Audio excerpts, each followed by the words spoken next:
stay tuned because for the next 60 minutes, Motorsports Unlimited is on the air. Hi, I'm Jerry Bryant, and these are the lovely ladies of motorsports. And all this hour, we're going to have 60 minutes of action-packed excitement. All kinds of exciting things will happen. And we got the famous Bill Wildt, and we got all kinds of other good stuff that's happening all this hour. Motorsports Unlimited, 60 minutes of non-stop action. So let's go to the studio right now, huh? Thanks, Jerry, and hi, everybody. Welcome to the studio headquarters of Chicagoland's most watched, most talked about Access television series. I'm Bill Wildt, and this is the, well, I'm not really sure what this edition number is going to be. Editing this is going to be an ordeal. I'm finally going to air the footage shot at the 2017 Gathering at the Rock. I think I'll number it at the end of this edition of Motorsports Unlimited. Let me explain. Today we're taking you to the Rock, as we have done every year since 1995, when we made a commitment to visit the Rock every Thanksgiving morning from 9 a.m. until noon to record anyone who shows up to acknowledge the anniversary of the event that changed America forever. For those not familiar with Motorsports Unlimited and our annual pilgrimage, I should explain. On Thanksgiving Day, 1895, that's correct, I said 1895, more than 100 years ago, America's first auto race was held right here in Chicago. It turned out to be an event that transformed America more than any other one-day event in history. In fact, it created the auto industry. For those who don't know, the auto industry has been the economic engine of America for more than 100 years and counting. It is, without question, the most important industry in America, and it began right here in Chicago, Thanksgiving Day, 1895. It's a great story, and one we've been telling since the 100th anniversary celebration in 1995, a celebration we didn't know was going to happen. Yeah, you'll see what I mean in a few moments. As one might expect from a Chicago area television series called Motorsports Unlimited, we had a great interest in America's first auto race when we became aware it happened in Chicago. We learned of this historic fact in the early 1990s. We went so far as visiting the Chicago Historical Society several times to get the details of this important day in Chicago's and America's history. Interesting enough, microfilm copies of newspaper accounts of the event still exist and tell a fascinating, albeit almost forgotten, tale of how America began on its road to becoming the world's automobile manufacturing leader. Of course, after gathering all the facts and becoming aware that the 100th anniversary of America's first auto race was rapidly approaching, we began talking about it as best we could on Motorsports Unlimited. Frankly, it didn't seem to register on our audience. It was something they'd never heard of and had little to do with horsepower, speed, or spectacle. For a time, I thought I was the only one interested in the story. Fortunately, at the time, one of the volunteers working on Motorsports Unlimited was something of a history buff. His name was Kevin Wendorf. We haven't seen him in years, but back then, he put in a lot of effort finding out about the history of the event and relating the story to me. I talked about it on the show and mentioned 95% of the original route of America's first auto race still existed, and what a great idea it would be to hold a Formula One race over the route of America's first auto race on the 100th anniversary in 1995. I mean, think of it. Formula One has a live television audience of more than 1 billion people around the world. What a way to show off the city of Chicago. Unfortunately, the idea seemed to fall on deaf ears.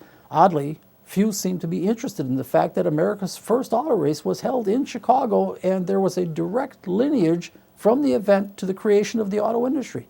After all, the winner of the event, the Duryea, became America's first production automobile 1 year later, and within 4 years, America had more than 200 automobile manufacturers. Considering the fact that the auto industry provides more jobs by far than any other part of America's economic base, one would think this history would be of great interest. Of course, I knew Motorsports Unlimited was a cable public access show and its reach was limited, but I really thought it was a story the networks would pick up on.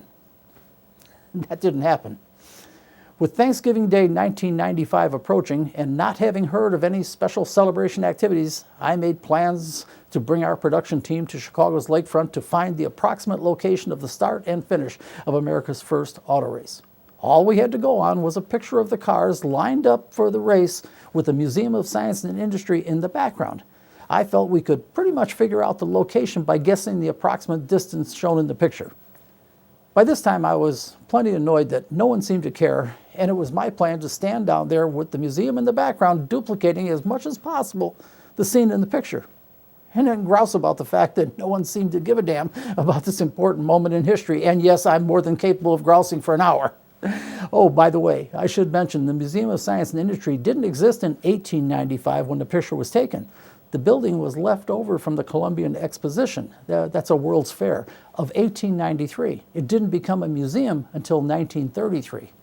When we arrived at the museum Thanksgiving morning 1995, I picked a spot on the south side of the museum that seemed about right. We set up the camera, I grabbed the mic, and started to explain what we were doing. It was cold and winding, as it is typically on Chicago's lakefront in November.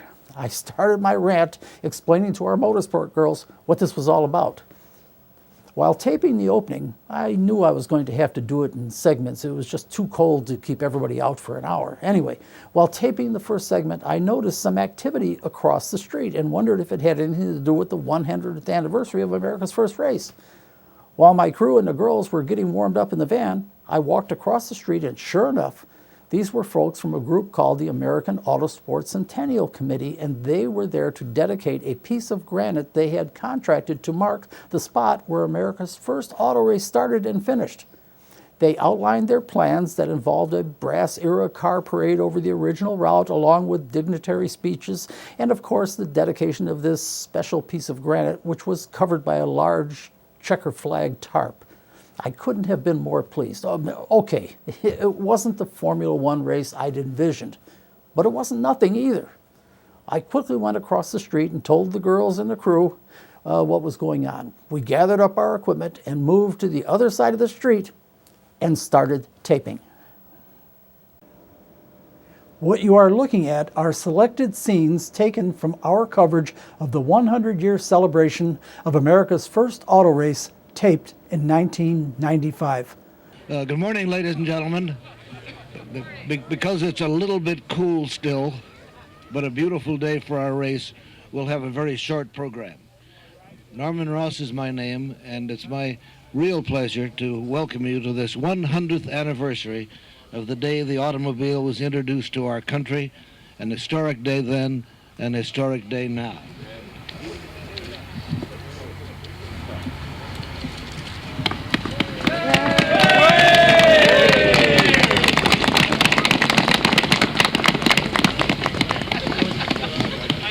My purpose here is to try to put this race in perspective in terms of why the race and why Chicago for that race. My inclination was to really keep it short and say what was the significance of the race. Well, here it is, right here. This is a booklet prepared by Frank Duryea, and it says, when Chicago introduced the automobile to America. Following this event, organized by the American Autosports Centennial Committee, Motorsports Unlimited made a commitment that every year Motorsports Unlimited would be at the monument we affectionately call The Rock, Thanksgiving morning from 9 a.m. until noon, and anyone who stops by to acknowledge the day, we'd put on television. 2017 marked the 22nd year of doing this, and once again, true to our word, we were there. Of course, our regular viewers, if we still have any regular viewers, know it's been a difficult few years for me. My health has kept me from doing much program production, and after 30 years of producing a new program every week, what we're doing now must be quite a disappointment. At least it is for me. That's right. At the beginning of this introduction, I announced it was the 2017 gathering at The Rock. That was not a mistake. If you're a regular viewer, you know we had technical problems with the material we recorded that year, and it hasn't been on the air. Actually, the footage really shouldn't be on the air, as the recording started and stopped randomly for no apparent reason, and producing something like that makes sense out of it will be nearly impossible. My best judgment is to just not air it. On the other hand, I have been encouraged to air whatever I have, regardless of its storytelling value. It's a tough decision for me. My ego tells me to discard the material and call it a day. Except people, including viewers, have urged me to air it. I have decided to air it with apologies to everyone who either had their interviews shortened or even lost. I am airing the material to at least provide viewers with an idea of what happened at The Rock Thanksgiving Day 2017, even though this story is incomplete. I suppose I should have known when I started things weren't going to go well. You see, our old friend Janine Lauschat had just returned to the show. Over the years, Janine has been a big part of Motorsports Unlimited, but a few years ago, her husband Art, who also had been a part of the show, passed away. Then a couple of years ago, Janine announced she'd remarried and moved to another state, and we haven't seen her for a couple of years. Unfortunately for Janine, she then got unmarried and returned to the Chicago area shortly before this taping. Janine is a good photographer, so I asked her if she would be willing to take stills, that's still pictures, of the cars at The Rock because I'd been physically unable to do it the year before. Now, as the interview started, and I should say it was bitter cold and I could barely stand, I realized I didn't know what her last name she wanted to use. And I didn't want to start over fearing I only had so many takes in me. I pressed on regardless. Well, guess what, folks? We have our own Janine Lauschat back, complete with one of the coats that you've worn over the years in this terribly freezing cold, off the lakefront weather. Yeah, of course. You know what? I don't even know what last name you're using now. You better introduce yourself to the audience. Hi, I'm Janine Lauschat. Okay, I can keep going with what my habit. Definitely.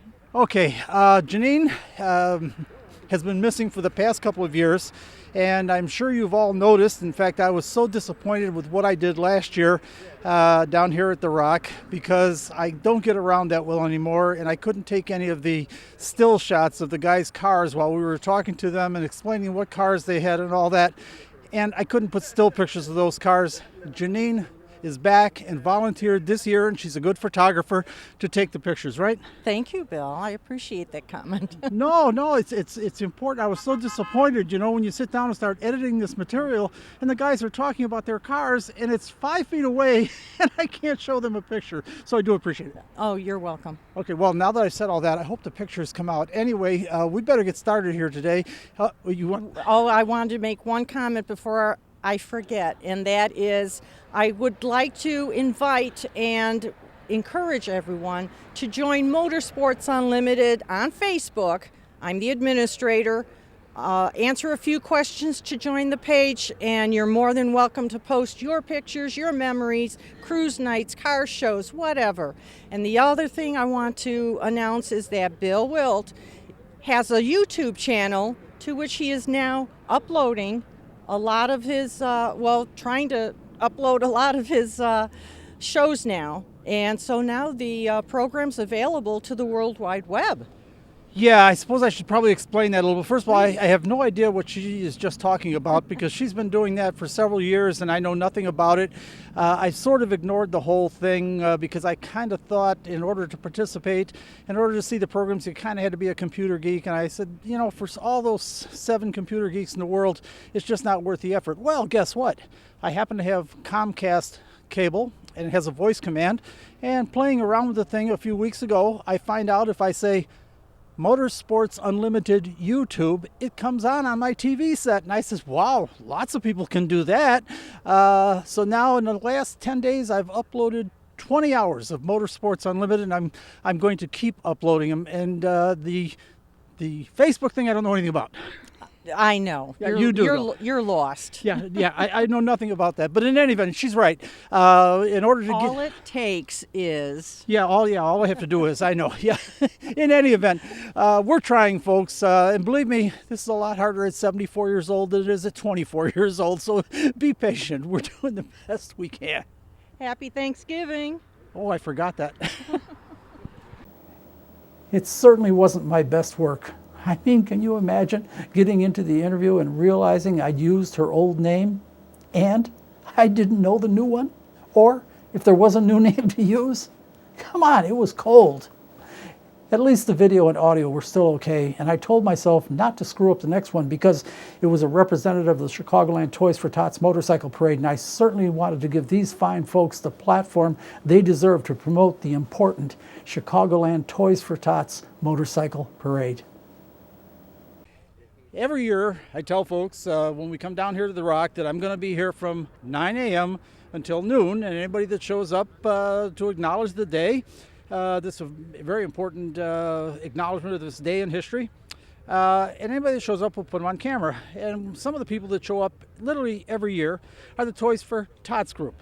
However, they don't respect it when I say 9 o'clock because I rolled in here at 8:30 and these guys were already standing here, including you. Yes. Tell the folks who you are. Matt Psyche, I'm Sergeant at Arms for Chicagoland Toys for Tots Motorcycle Parade. Now, wait a minute. Sergeant at Arms, the last time I was down there, was tough guy Lester Fortier. Lester Fort. How do you say it? Lester Fortier. I always say Fortier. Are you Fortier. sure you're right? One of us is right. One of us is right. Anyhow, you're a lot smaller than him. How can you be Sergeant at Arms? I was elected and I... No, I can tell you what happened. You missed the meeting Yeah. and got elected. Yes. Okay, tell the folks about the Chicagoland Toys for Tots motorcycle parade. Chicagoland Toys for Tots Motorcycle Parade is the first Sunday in December every year. We meet at Dan Ryan Woods. We start at 5 a.m. Parade kicks off at 8:30 and we ride north on Western to Lane Tech and DeVry where we drop all the toys off for the kids. Okay, and if I may jump in for the non-motorcyclist people out there who are the folks we most want to reach because it's their participation is what's important. I'm sure you'll agree. Yep. And what the Chicagoland Toys for Tots motorcycle parade is basically it's a train of motorcycles carrying toys for needy children for Christmas. Exactly. And what year is this? This will be the 40th year, Bill. 40 years. And I'll tell you something, I've covered this parade. I'm too old now, I can't do it anymore, but I covered it for many years, including everything that they do. And you have never seen more dedicated people in your life. First of all, this isn't a one-day thing. Even though as far as Chicago is concerned, it's a one-day thing. This is all year long. They have a warehouse on the south side, a warehouse on the north side. They have to organize the toys. They have to distribute the toys. They have to have connections with pastors and ministers and am I right? Exactly. And hospitals and orphanages, right? Exactly. Last Sunday, they tagged Western Avenue with all our posters on all the light poles up and down Western How many Avenue. guys? They had about 40 people out there. About 40 people out Took there about putting up the notices.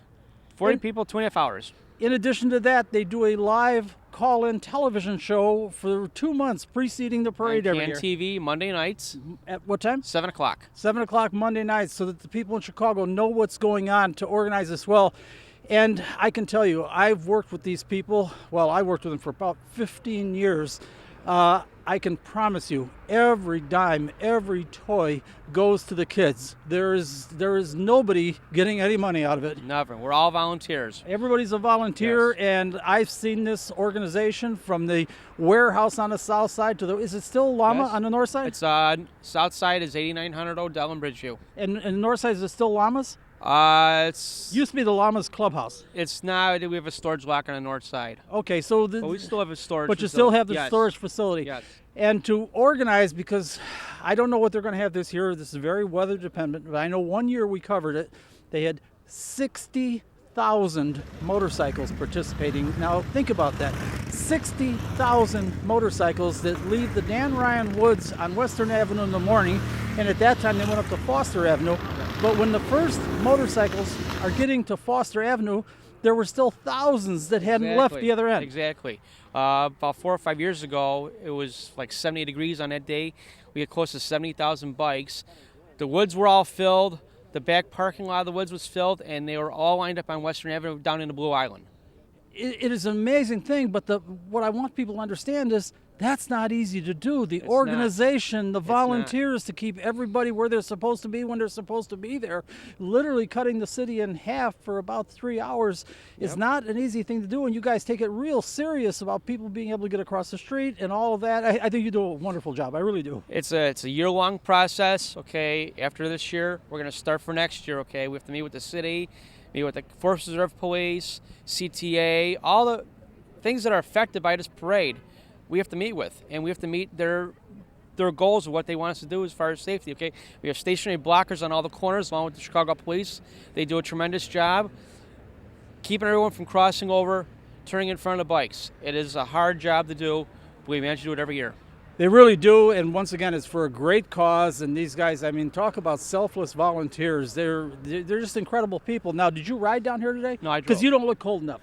No, I drove. Okay, I was going to say, tell us about your bike if you did. But I don't have a bike. I'm actually saving for one right now. Okay. I'm saving for a let me trike. say that quickly.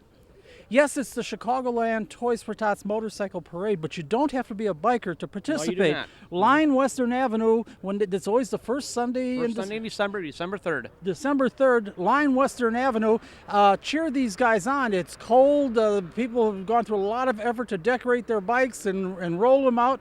Cheer these guys on because that makes them go, and it makes them the next year bring more toys, right? Yes. Now, if you've seen the parade on the news coverage does not give it justice. You have No. to stand on Western Avenue, and when you see that Santa and his elves and that first wave of bikes, I will tell you this, you're going to get a little tear in your eye and get a little choked up because you're going to get the feeling what Christmas means in the city of Chicago. You're exactly right, and as far as I'm concerned, and I've said this so many times over the years, the Christmas season starts with the Chicagoland Toys for Tots Motorcycle Parade. Exactly. Thank you, Matt. Okay, one more thing. Oh, before sure, you go ahead. You've been such a great advocate of the motorsports for 31 years now? 31 years. So you're 31 keeping years. track. Thank you. I remember the first show I saw on you, which was the snowmobile show with Highlands Yamaha. My God, you couldn't have possibly been old enough to see it. Yeah, I was. Okay. I've watched your shows over the years. You've done a tremendous job promoting motorsports. Thank you. Okay, and all the things that are in motorsports. Okay, it's not just the car shows, the bike shows, shows on automatic transmissions. Yeah. Okay. Automatic transmission rebuild. All the how to build a race car from scratch. Okay. All these things that you've done. How about brokerage? Brokerage, You yes. know what I'm talking about? Yes. The private. It's not private. The airstrip Airstrip. with a town around. It's amazing. Yes. Okay. And I live actually right by there. Oh, so Okay? you know it. I know it. You've done a tremendous job over the years. Okay. So, on behalf of myself, I would like to present you this year's Chicagoland Toys for Tots Motorcycle Parade hoodie sweatshirt for Oh, you. thank you. with Hold our it up logo. so the camera can see it. Great. Matt, thank you so much. And the Chicagoland Toys for Tots Motorcycle Parade guys, thank you so much. But you shouldn't be giving me awards. You guys should be getting awards. But there's too many of you. The good thing about airing information about the Chicagoland Toys for Tots Motorcycle Parade is it's always current.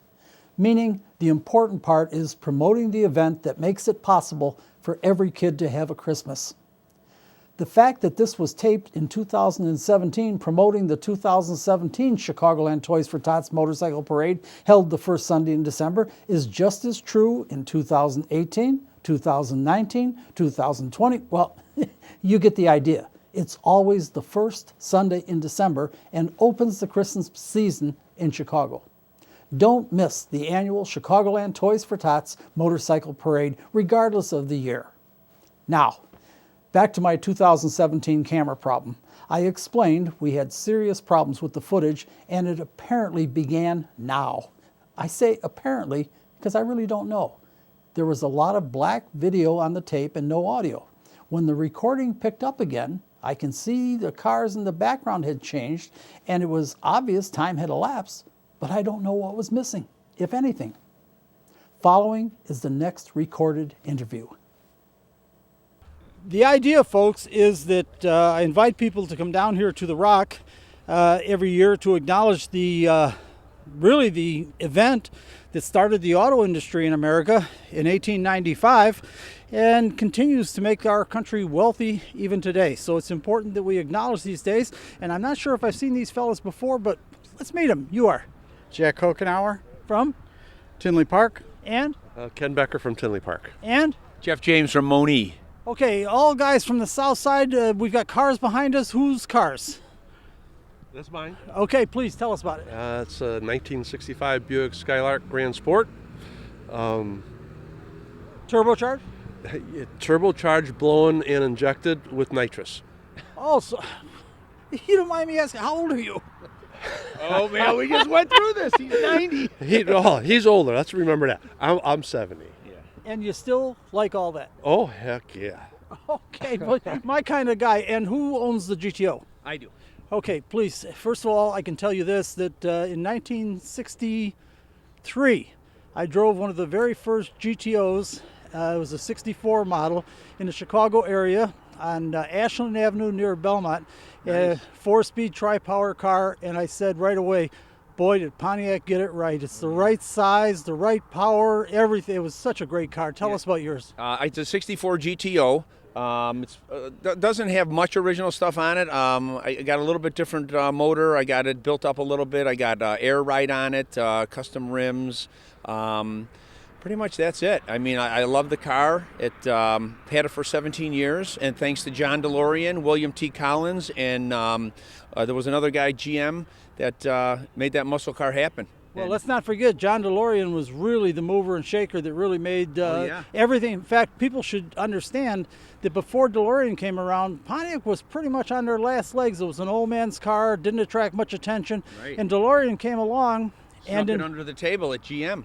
And inside of about 3 years, turned it into, it was always, Ford, Chevy, Plymouth were the best sellers because those were the cheapest cars. Right. And in 3 years, Pontiac was the third best-selling car because of their John DeLorean's efforts with the aluminum wheels and the tri-power and the 4-speeds and the bucket seats and all the rest of it. He totally transformed the company. Yeah, and they did that under the table. No one even knew what a GTO was. And you can't get a 64 titled GTO. It just depended on the option package you had on the car. In 65, they started titling them GTO. Okay, that I didn't know, but it was a transformation of the company, and it was all because of John DeLorean and his passion for automobiles and turning them into performance cars. Now, we've left this guy out of it completely. Apparently, you didn't bring a car down here. I did. My car's in storage ready for the winter. I came down in that Alfa Romeo 4C. Well, tell us about it. What is that? That's a 2017 Alfa Romeo 4C. It's a 4-cylinder twin-turbo car. That's got to be a potent piece. Yeah, the corner's like... it's Wait, I thought you were the oldest guy. I am. I am. And you still care. Yeah, and plus I work for the Bentonhausen family, so tell the audience, their racing history goes way back. I was going to say, tell the audience who the Bentonhausen family is. They started in Indianapolis, and we have a dealership out in Tinley Park. We have 3 dealerships, actually. And I saw Tony Bentonhausen race midget at Soldier Field. Soldier Field, absolutely. And he had the most... You're the oldest guy here. I am the oldest guy here. He's the oldest guy He here. was. He had the most modern-looking midget. It looked like a modern roadster, where the other ones all look like the more traditional. You know the car I'm talking about? Yeah, I do. And we have a couple of cars. We have Gary's Indy car from 1992. That's hanging up in the dealership. And then we have one at our facility out at the Autobahn. We have one of Gary's sprint cars out there. Well, I'll tell you something, the Bentonhausen certainly is a famous racing family, for sure. I almost forget sometimes, yes, they got car dealerships too. I almost forget about that part. Anyhow, guys, anything you want to say? Because I've got to move along here. Everybody's freezing. I'm trying to get everybody on. Anything you want to say? No, come on down. The weather's beautiful. Yeah. I will stand corrected. We did see each other 27 years ago, didn't we? At Oakbrook Terrace. That's right. One of the Oakbrook Terrace car shows. Now, the one thing that you guys haven't said that you should have said. Oh, yeah. Happy Thanksgiving, everybody. Love you, honey. Gee, I didn't think my physical pain was so obvious. I thought I was pulling it off pretty well. But now that I look at it more than a year later, it's obvious. I'm truly embarrassed I didn't follow up on the Bentonhausen story. It's not that I didn't think of it, but I was having difficulty even holding up the mic, and more people were backing up. I don't like it when I'm not proud of my work. Speaking of not being proud of my work, once again, the recorded videotape went black and without audio for a period of time I can't determine. When it started recording again, I was apparently in the middle of talking to the North Shore Corvette Club. Following is what I was able to retrieve. Oh, right behind it. Oh, okay, sort of a, I'm doing this so that in editing I know what I'm talking about. It's more of a kind of a dark red. Yes, you might call it Maroon. Maroon. It is cold, isn't it? Or Merlot or Burgundy. Or Okay, yeah, you're right. Please, if you would step forward here so I can get you on camera. Tell the folks who you are. Hi, I'm Bob Kalt from Westmont. I have a silver 2008 Vet. That's the one all the way in the back there? Yep. Okay, and if you would, sir, please step in, and I'm going to back up just a little bit so you're on the shot, and tell the folks who you are. Daryl Ulberg from Prairie View. I have a 17 Z06 Coupe Admiral Blue that I drove Tommy T here with. Okay, where is it? Right there. Okay, directly behind the group. I'm doing this for myself in editing, make it a little easier. And if you would, please step right in. And you are? I'm Ron Maizala from Harwood Heights. I've had a 2002 Magnetic Red Coupe, which unfortunately did not make the trip today. Okay, so I shouldn't look for it because I don't have it. Exactly. Okay. Exactly. Save you some time. Okay, now if you would step right in here and tell the folks who you are. I am Frank Punzio from Norwich. I have a 99 navy blue metallic Corvette. Hey, where is it? It's right back there. Right back there. Okay, it's to the left of the group. Now, are you the spokesperson for the North Shore Corvettes? I am. Okay, yes. Tell us about the club.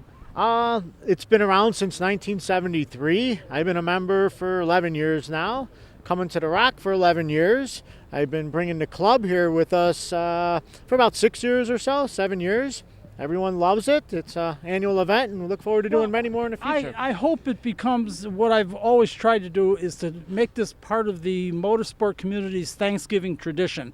I understand that everybody has Thanksgiving dinners and all that sort of thing, and I tried to set it up so we do this from 9 until noon, and you still have time to get your dinner and all that kind of thing. It's such an important event, though. We don't want it forgotten as to what prominence it had in history, so we come down here every Thanksgiving morning to tip our hats to those who started this whole automobile thing for all of us, and you guys obviously enjoy it. We love it. Yeah. And in fact, the North Shore Corvette Club is a really active club. Seems to me I've interviewed you guys at the World of Wheels and things like that. Yes. Yeah. We try to be, and you don't really have to have a Corvette to be part of our club. We, want just a car. Just enthusiasts. Exactly. In fact, you should know that about all these clubs. Even though they're Corvette clubs or MG clubs, you don't have to have a Corvette or an MG to be part of the club. All they want is enthusiasts. Come on out and join the group, right? Exactly. And who knows, you might find just what you're looking for in the club. Exactly. Okay, anything we want to say, guys, before we go here, because I'm about to freeze. My mouth isn't really working anymore. There. See you next year. Thank you. I'm sorry, guys. I know some of you were missed. If I had it, I put it on. By the way, I can see my age is really catching up with me. I think I'm usually pretty good at maneuvering people around to keep them visible in the camera shot. It's not their job to know how to position themselves. It's mine. I've found arthritis is really crippling, and the cold makes it much worse. I think I may be kidding myself about what I can still do. Regardless, I pressed on. This one should have been easy, just one guy. Well, I've got a lone wolf here, but it's not the first time, I don't think, that he's been down here, and you are. Andy Betka. And where are you from, Andy? Wheeling. What kind of car have you got? 1992 Pontiac Trans Am. It's not the first time you've been down here. I think maybe my fifth. I think so. It seems to me I've seen the car a lot. Yeah. Tell us about it. That's not stock, is it? Just minor bolt-on modifications, different intake, different exhaust. I changed the gear ratio. I've owned the car since new. It turned 25 years old this year, so I finally got my antique plates. Please don't tell me a car that new gets antique plates. It's 25 years old now. Matter of fact, I suppose I could get antique plates if I thought about it. And why do you come down to the Rock so many times? Because it's fun. It's something to do. Last time I used the car before I put it away for the winter. Okay, but you understand the importance of the thing and all that? Yep. So I don't have to go through the whole thing again? Nope. Okay, well, hopefully, if we've done this right, Janine got a shot of his car, and while he was telling you about it, you saw it. I want to thank you for coming down. Anything else you want to say? Happy Thanksgiving, everyone. There you go. I tell you what, these guys are way ahead of me today. And it's a good thing. I needed all the help I could get. I couldn't help but notice the interview started and stopped normally. When I reviewed the footage originally, I thought, perhaps the problem straightened itself out. I know. Life doesn't work that way. Without question, some of my favorite guests at The Rock every year are the Chicagoland MG Club with Jake and Ann Snyder. You can't even imagine how crushed I was when I found nothing but black and then this. Of course, we really couldn't have a morning at The Rock on Thanksgiving without the Chicagoland MG Club, and I hope that's their official name and I'm saying it right. And as always, we have our own Ann Snyder. And I'll tell you something, folks, if it wasn't for people like Ann Snyder and Janine and Pete's wife, Sandy, none of this stuff would get done, because these are the guys that do so much of the organization work, and we really appreciate it. They get everybody rounded up so we can do these interviews, and if we leave...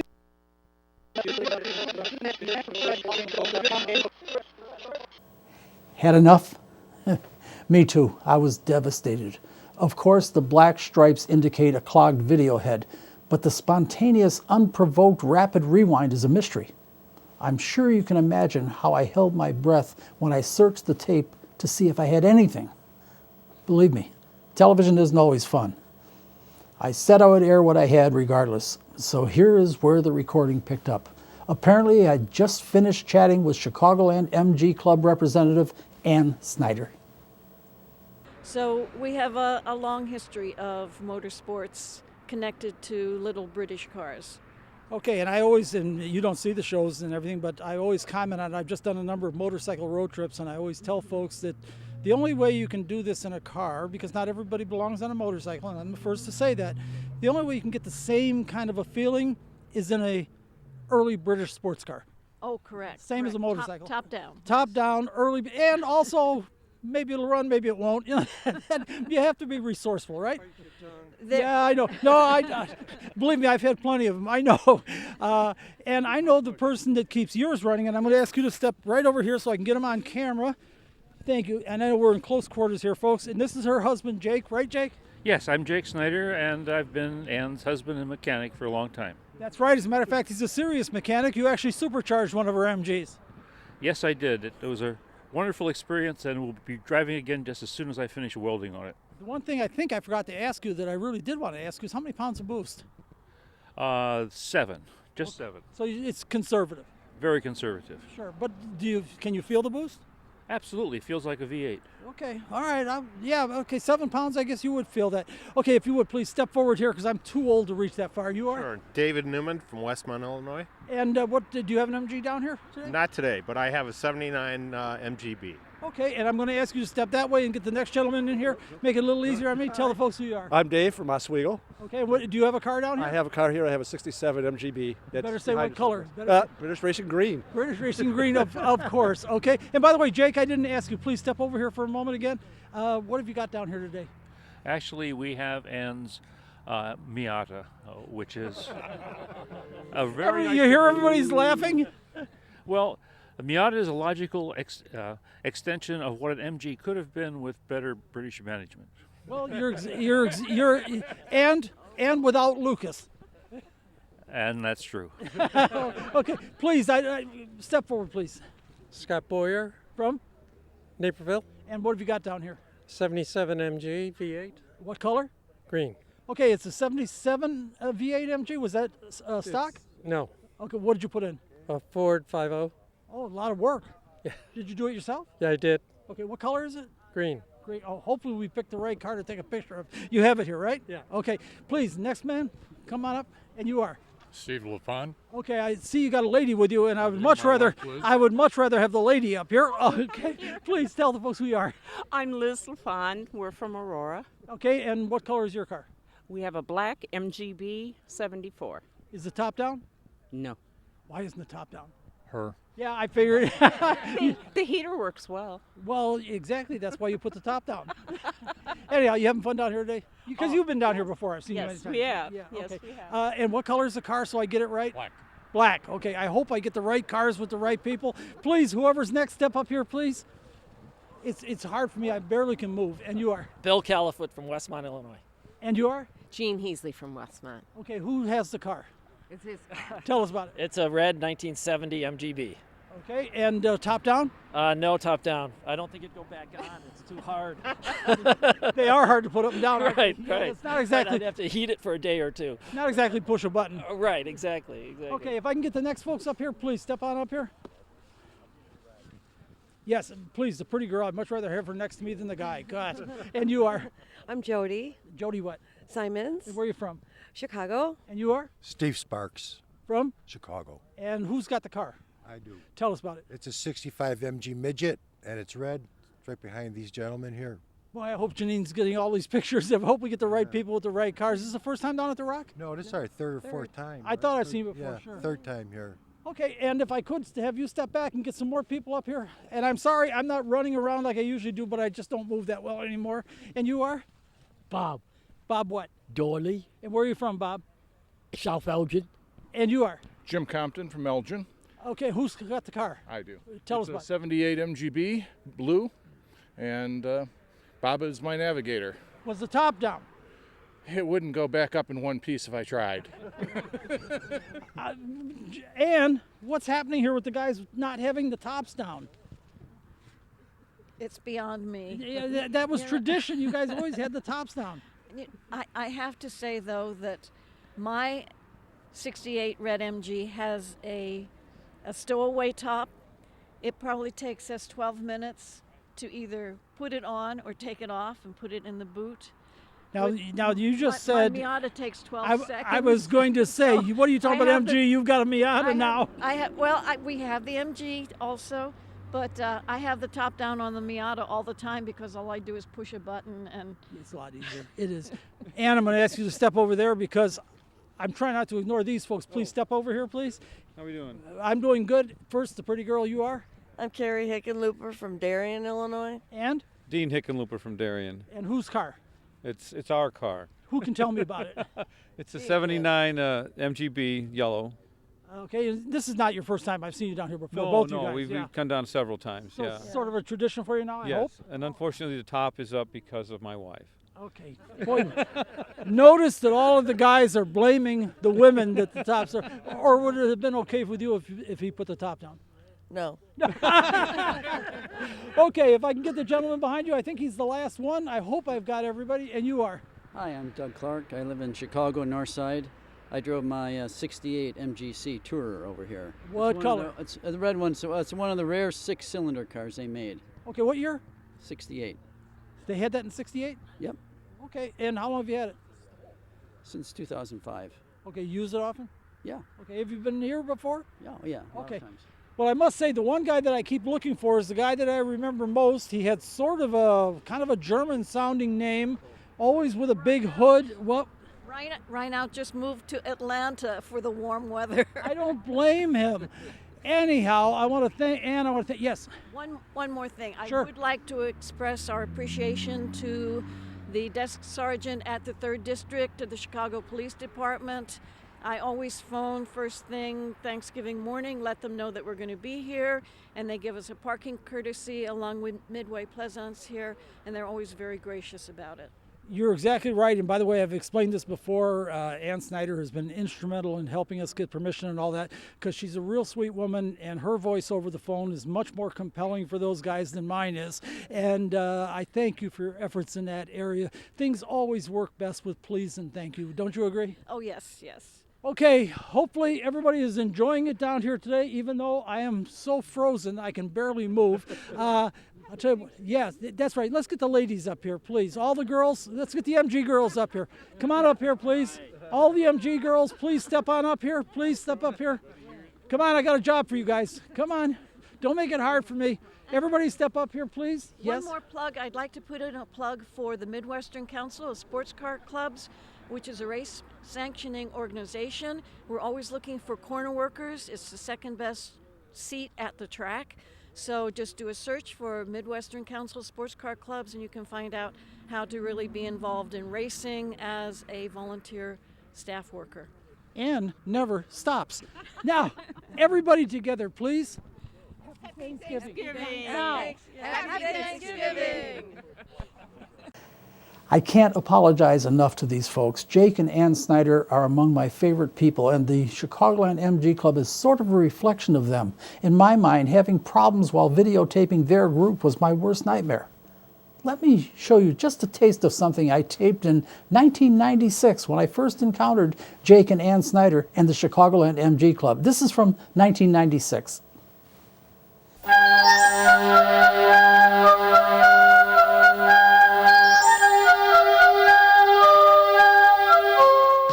Hi, sir. What is your name? Hi, I'm Jake Snyder. And you're from? Lake Bluff, Illinois. And you are? Ann Snyder, Lake Bluff, Illinois. Well, nice that you guys could be here. Just a second. Bill will be with you in just a moment.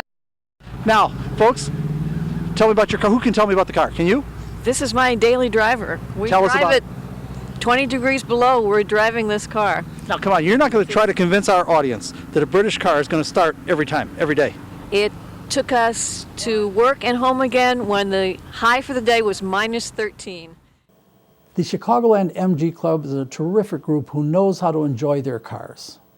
Now, Back to 2017 and the horror of recording our annual Pilgrimage to the Rock. Horror because of unknown equipment problems. After another period of black, no audio, tape, the recording picked up while I was chatting with Pete and his lovely wife, Sandy Belladar. They were helping Motorsports Unlimited that day, and by now, Sandy was frozen and probably ready to kill me. How do you talk her into this stuff? I don't know. She's still young and tough. Yeah, well, yeah, and a good sport. He said it exactly right. Tell the folks who you are. I'm Bill Greenwald. And where are you from, Bill? I'm from Lyons, Illinois. Okay, and the racing Miata next to it is yours? The racing Miata. Usually I'm out here with my Lotus, Bill. I don't even remember. I do remember. I remember cars. I remember people. I remember cars. But first, I had 6 different Lotuses out here over the years. I'll be right with you in a minute. Pete, tell the folks about your car. It's a 1986 split window coupe that we love to do the old highways with. US 66 from Chicago to San Bernardino, and also US 30 from Chicago to San Francisco in the Corvette. Now, I was talking to you before we went on because you saw the thing I did with the return to my boyhood home in upstate New York using Route 20 all the way to New York, and you were talking about going out there via US 30 and coming back on Route 20, and what did I say? Go out do it the other way around and come back on US 30. Now, why did I say that? There was a reason. I don't know. The reason being, when you go to upstate, first of all, upstate New York is absolutely gorgeous. It's a beautiful country, it really is. But it gets more and more beautiful the farther east you go. When you get into New York, into the Buffalo area, and then start going east, every time you go over a hill, and I'm talking serious hills, you say, my God, it can't get any prettier than this. And the next hill, it gets prettier. So it's such a delightful experience seeing the landscape get more and more attractive as you go east. That's why I'm suggesting start here, go out that way, and then come back on 30, because 30 doesn't have near the scenery that Route 20 has. I saw the footage on your program of going east, and yes, it's beautiful out that way.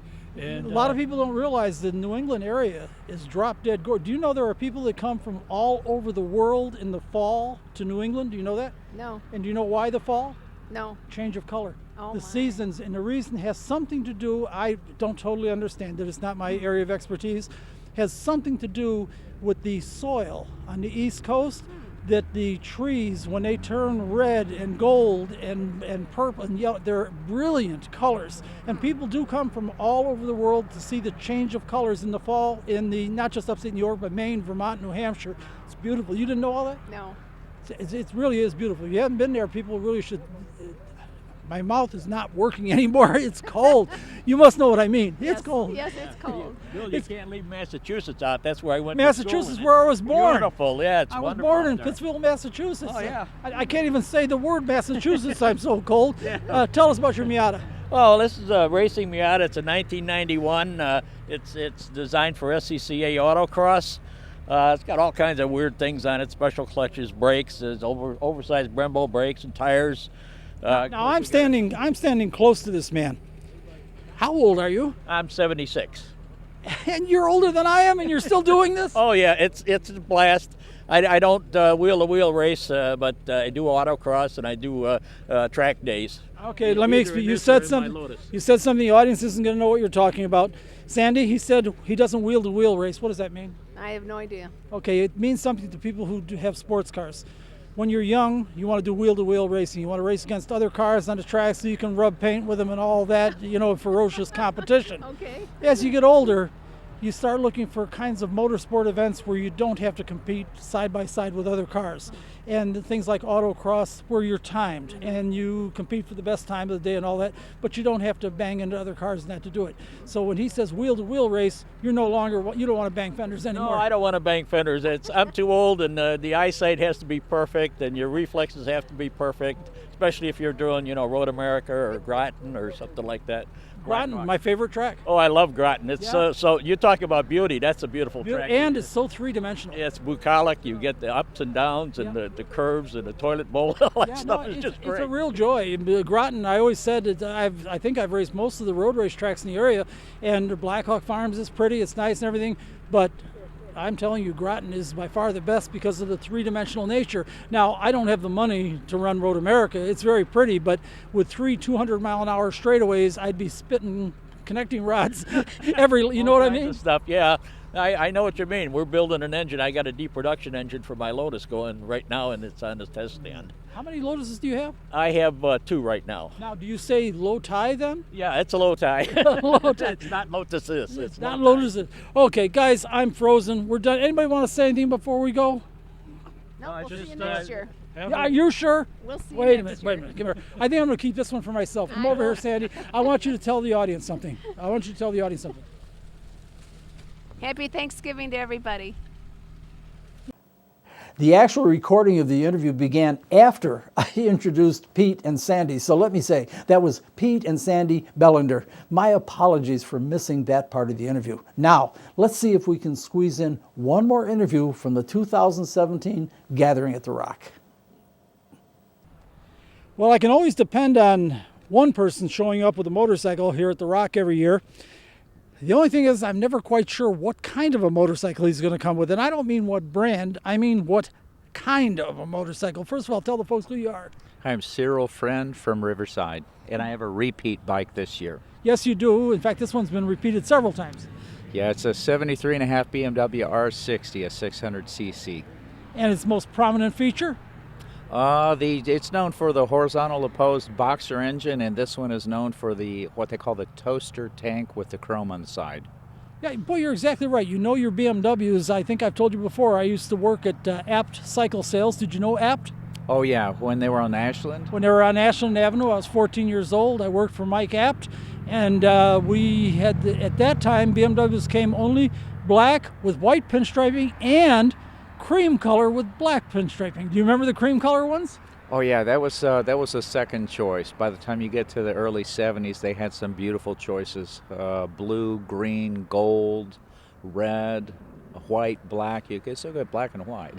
Well, I'll tell you something. The thing that has really shocked me, I guess we could say, is what BMW, I say just introduced, because Jack Voss, one of the Toys for Tots guys, attended the Legends Brunch. This is where all the guys used to race at Santa Fe Speedway, race motorcycles at Santa Fe Speedway meet every year for a reunion. And Jack Voss usually comes, and he had just purchased a 6-cylinder BMW that I wasn't even aware that they had reduced. In fact, it's a 6-cylinder bagger. You know what I'm talking about? Oh yeah, that's a K1600, their giant touring bike, and that thing would tour for years if you wanted to, probably at high-end triple-digit speeds, but it's a big bagger touring bike, yeah. Most impressive to me. Now, how much horsepower does this one have, do you know? About 40 horsepower. About 40 horsepower, and I've got a GSX 1100 Suzuki that's about 100 horsepower, and I will tell everyone that wants to hear it, it is scary fast, and I've ridden a lot of fast motorcycles in my time, but that new BMW 6, 160 horsepower. Did you know that? It's interesting. The BMW shop out in Countryside had a demo day about 4 or 5 years ago. They had, that's when they were releasing that K1600. I just come back from a bike trip where I had rented a big Harley Electra Glide Ultra, and it's such a huge bike, I didn't want to demo on the K1600, so I rode one of BMW's S1000s, which is their sport bike or their crotch rocket, and that was 4 or 5 years ago.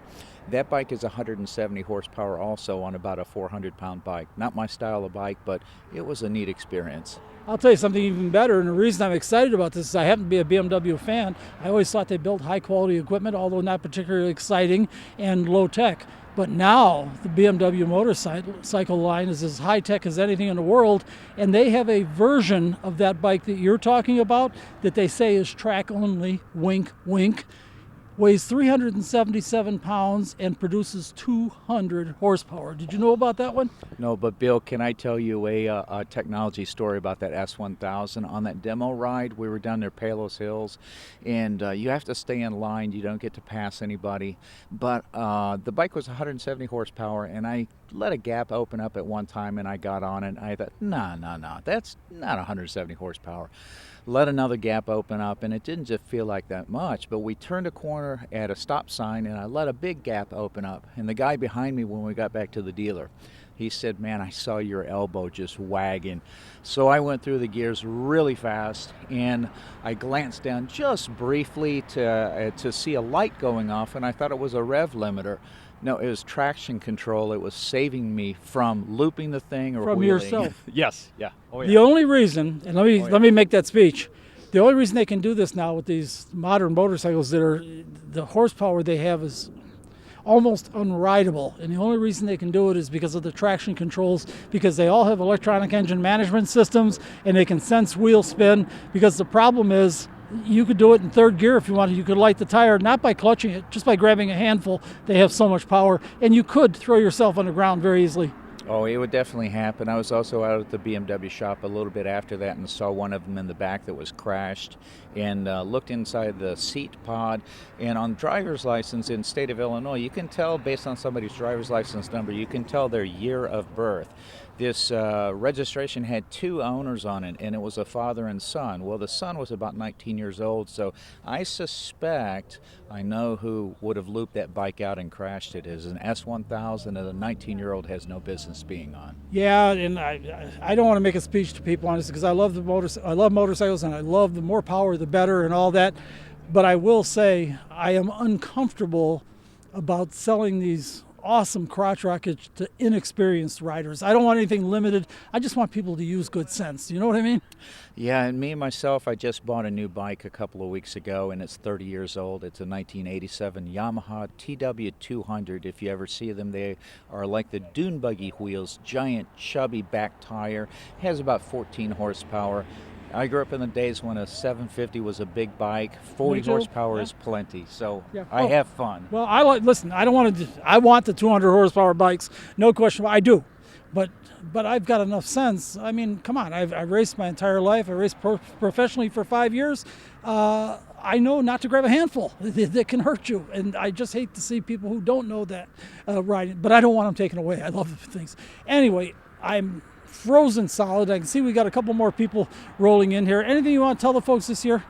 Just have a happy Turkey Day, travel safely, enjoy motorcycling safely. Yes, and I'll add to that and what I tell every other rider, what every other rider tells me, ride safe. Ride safe indeed. That's it for this week. We have just enough time left to thank John Platania for helping me in the studio. And next week, we will continue to see what we can salvage from our 2017 Gathering at the Rock footage. Thanks for watching, and wish me luck on what I can retrieve. This program made possible in part by support from ABC Auto Parts, located on Ashland Avenue at 138th Street in Blue Island, Illinois. Motorsports Unlimited is produced by Bill Wildt, President of the Motorsport Advancement Crusade. This program made possible in part by support from Jimmy's Red Hots, located on Grant Avenue and Pulaski Road in Chicago. Motorsports Unlimited was created to raise public consciousness, understanding, and appreciation of the motorsport community and their activities. You can contact us by email at msutv.com or email us directly at msutv@aol.com.